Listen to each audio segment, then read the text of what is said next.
আসসালামু আলাইকুম বন্ধুরা, কেমন আছেন? এখন আমি বানাবো ডিমের পুডিং। প্রথমে আমি 3টা ডিম নিয়েছি। ডিমগুলো ভালো করে ফেটিয়ে নিতে হবে। তারপর একটা কলা নিয়েছি, ভালো করে এখন আমি কলাটা দিয়ে মিশিয়ে নিচ্ছি। তারপরে আমি দিয়ে দিচ্ছি দুধ, লিকুইড দুধ 1.5 কাপ পরিমাণ।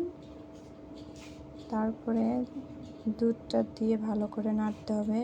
চিনি দিয়েছি 2 টেবিল চামচ। সব উপকরণ একসাথে মিশিয়ে নেব। তারপরে আমি তৈরি করছি ক্যারামেলের জন্য আমি চিনি নিয়েছি আর একটু পানি দিয়েছি। দেখেন ক্যারামেলটা তৈরি করছি। এখন আমি দিয়ে দিব দুধ আর ডিম মেশানো সেই লিকুইডগুলো দিয়ে তারপরে আমি চুলায় বসিয়ে দিব। বসিয়ে দেওয়ার পরে ঢেকে দিতে হবে। তারপর দেখেন হয়ে গেছে আমার পুডিং বানানো। এখন আমি পুডিংটা দেখাবো। দেখেন কত সুন্দর পুডিং হয়েছে। আমি তো ভাবতেও পারিনি যে এত সুন্দর পুডিং আমি বানাতে পারি।